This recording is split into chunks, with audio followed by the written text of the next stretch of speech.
So inshallah today we start the new chapter, new book, which is Kitab and Nikah, and it's all about the Islamic family law. Yeah. So yeah. Okay.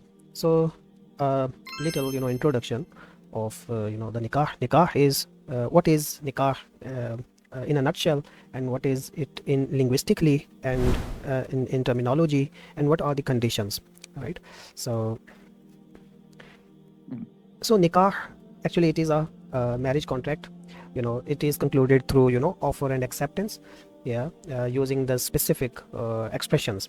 Inshallah we learn them.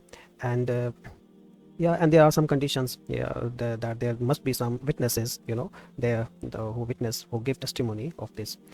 And definition is linguistically the word noon, kaf and ha, nakaha. So it denotes union, yeah, combining, yeah, and gathering something. So the marital union which is intended here. So legally nikah, it refers to a contract, yeah, that grants lawful intimacy.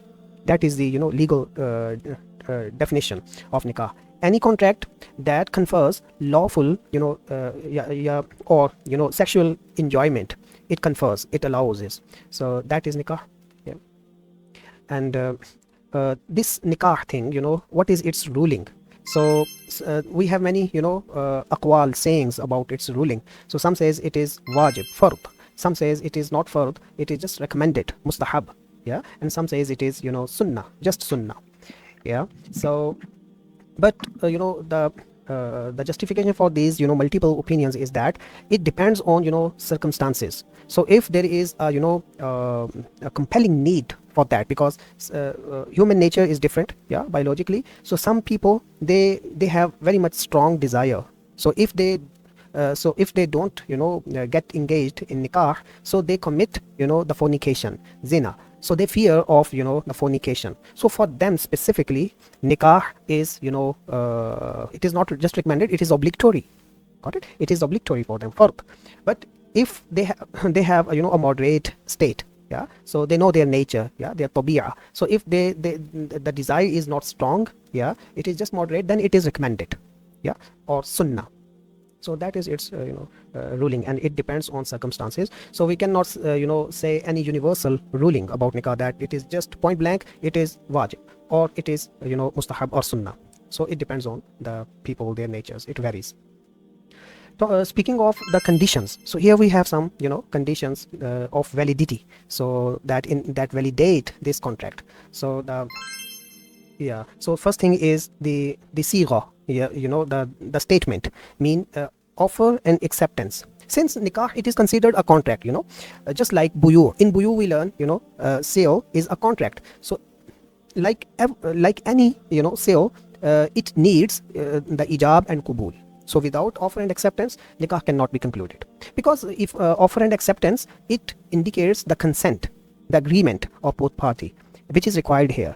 So if the woman is not willing, or the husband is the groom, he is not willing to marry, so we cannot compel them. So that's why the primary condition to conclude this contract is the ijab and qubul. And the second thing is witnesses. We need two witnesses, two people, two male or one male and two females. We need them who witness this thing. Yeah. And there are many nitty-gritties about these. Inshallah we learn them when we get along. And yeah, these are the basic things here. Let's get started. So first thing here is the architecture of nikah. Yeah. Architecture means its arkan, pillars, and shurut, its conditions. These are the architectures. So let's do the ibarah first. Al-Nikahu yan'aqidu, yanfa'ilu. So you are now familiar with this pattern, because yanfa'ilu is mudari. Yeah. Al-Nikahu yan'aqidu bil ijabi wal qubuli. So sentence beginning with a noun, an-nikah, right? And why this is a noun? Because alif lam is attached with it. So any word that precedes with alif lam, so that word, it must be noun. So since sentence is beginning with noun, so this sentence must be nominal sentence, yeah, mubtada and khabar, not the verbal sentence.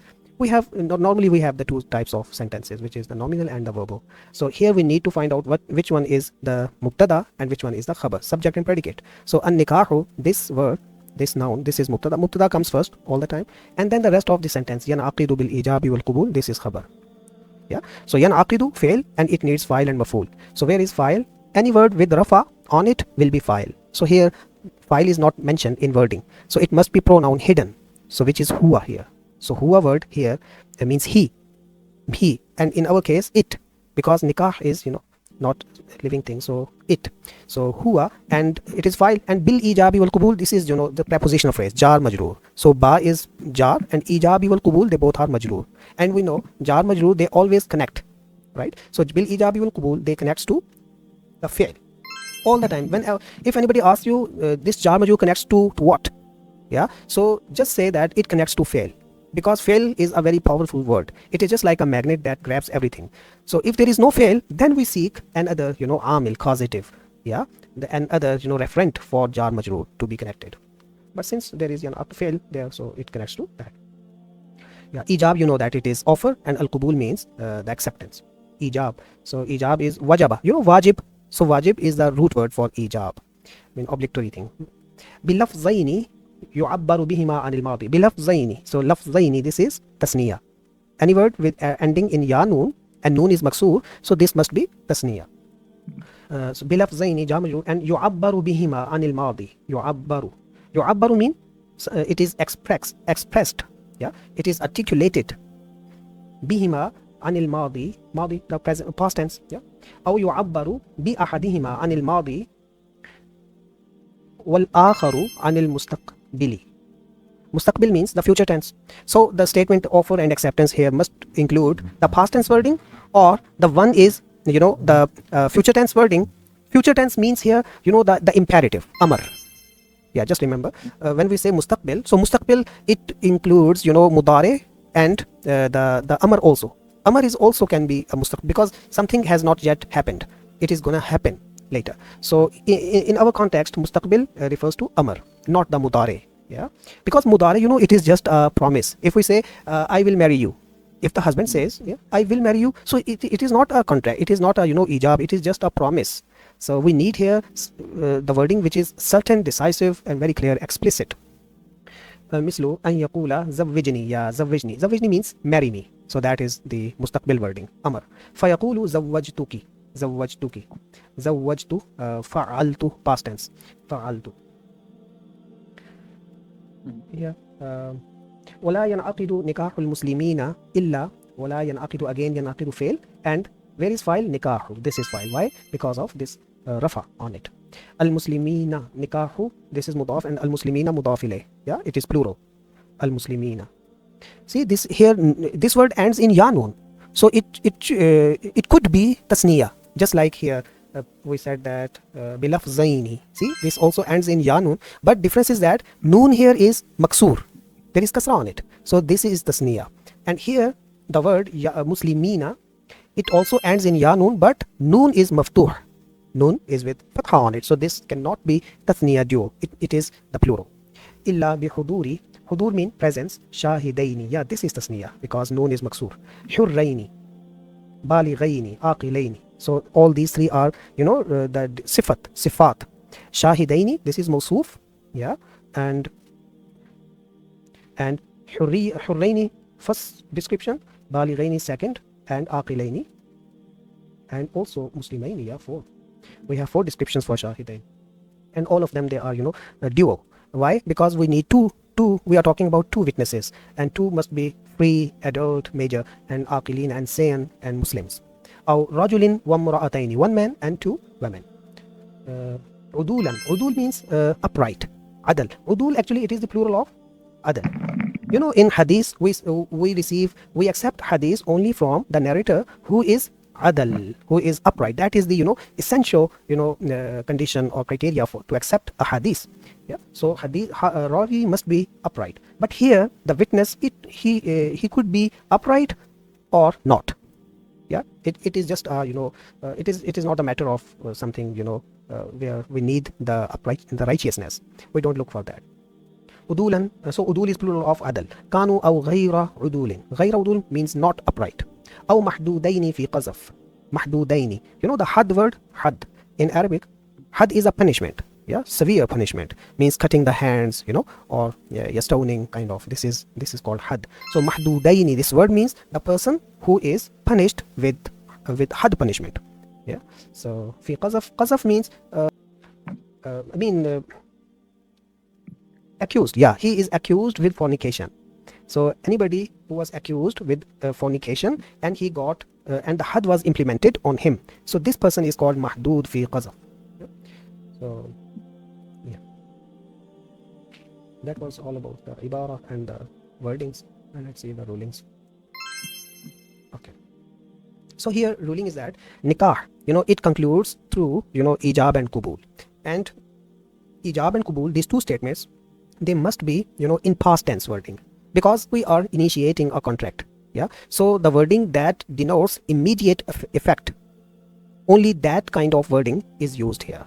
Yeah, so the past tense wording, it has, you know, immediate effect because something is just happened, something is concluded.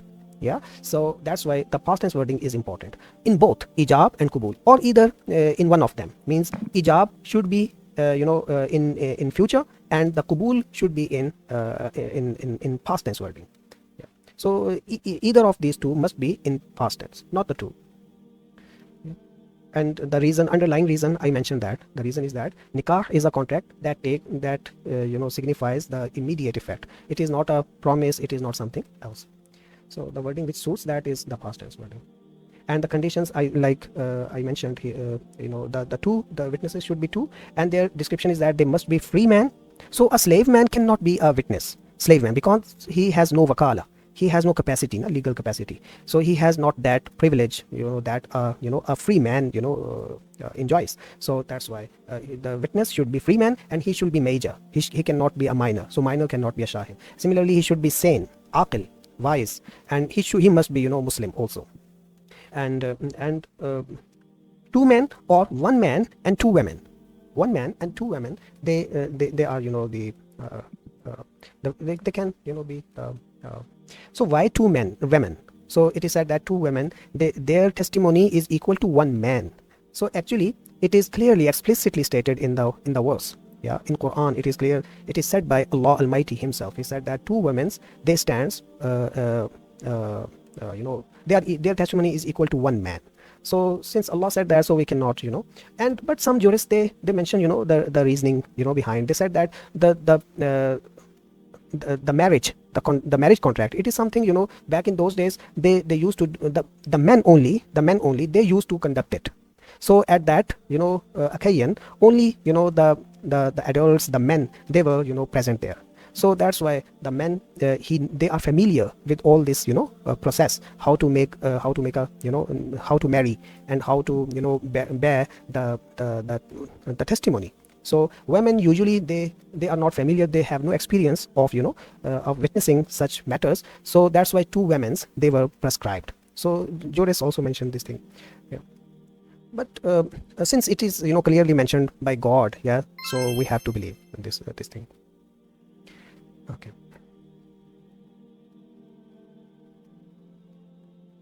Okay, one thing I missed here about nikah, its definition, meaning, so nikah, literally I said it's a union, and in law it is a, it is a contract that confers the intimacy, that confers the legal intimacy. But nikah, literally, fuqaha says, in its literal sense, nikah means the intercourse. Yeah, whenever the word nikah is used, this is very important because there are many implications, there are many ramifications, many cases where we say that the word nikah is used, and nikah means intercourse, not the contract. So the meaning of nikah as contract, it is metaphorical meaning, metaphorical, usage. The usage of nikah for contract, yeah, in contract, it is metaphorical, usage. The literal and ma'na haqiqi, we call it ma'na haqiqi. The literal meaning is that whenever the word nikah used, it means intercourse. So just keep this in mind. Yeah, inshallah, I will refer to that when the cases pertaining to that comes. An-nikahu yan'aqidu bil-ijabi wal-qubuli. Marriage, yan'aqidu, is concluded bil-ijabi, by offer, wal-qubuli, and acceptance. Yeah. Why? Because it is a contract, that's why. Bilafzaini, with two statements. Bilafzaini, this ba means using lafzaini, two statements. Yu'abbaru bihima anil madi, by which. Bihima means by which, by those two statements, two words. Yu'abbaru bihima, by which yu'abbaru anil madi, the past tense is expressed. Got it? Abbara anil madi means madi was expressed. Bihima, with those two statements. So bilafzaini, with using two statements, yu'abbaru bihima anil madi, by which the past tense is expressed or articulated. Aw yu'abbaru bi ahadihima, or by one of them, bi ahadihima, by one of them, anil madi, the past tense is expressed. Wal akhari, and by the other statement, anil mustaqbili, the future tense is articulated. Got it? So I mentioned this thing, the ijab and qubul, they both should be in past tense, or either one of them should be in past tense. And here the second statement, it could be future tense, and future tense means the amr. Mithla an yaqul, such as, yaqula, he says, yeah, zawwijni, marry me. Fayaqulu, and he says, yeah, I have zawwajtuka. Zawwijni, fayaqulu, and the guardian, the guardian of the woman, he would say, zawwajtuka, I have married you. My daughter, I have married you. Yeah. So here zawwajtuka, so this is past tense clearly. Yeah. Wala yanaqidu nikahul muslimina, and the marriage of Muslims, la yanaqidu, is not concluded, illa, except, bihuduri shahidaini, with the presence of two witnesses. Yeah, with the presence of two witnesses. Hurraini, who are free. Balighaini, adult. Aqilaini, sane. Muslimaini, Muslims. Aw, or rajulin wa mra'ataini, one man and two women. So all these are attribute descriptions of the shahidain. Shahidain means the witnesses. Yeah. Okay.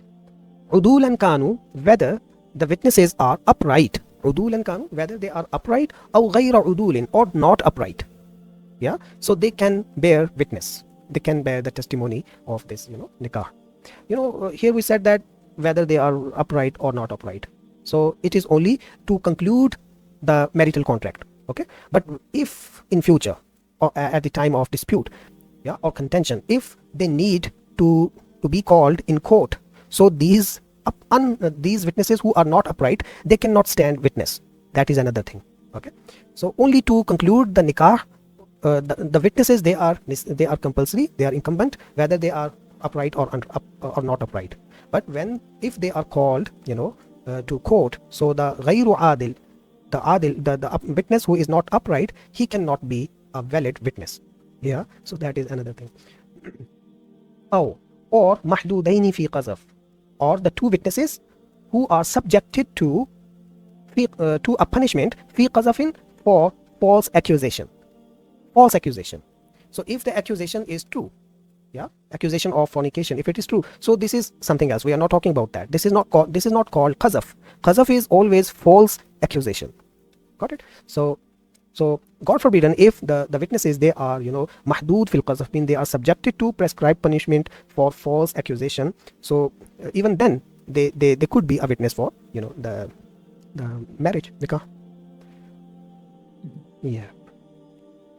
Why is that? Because the basic basic thing for a witness is that he should be ahlun lil wilaya. He should own some legal capacity. Yeah, this is called wilaya in Arabic. So, and these people, the not upright people and the mahdud fil qazaf, they are ahlun lil wilaya.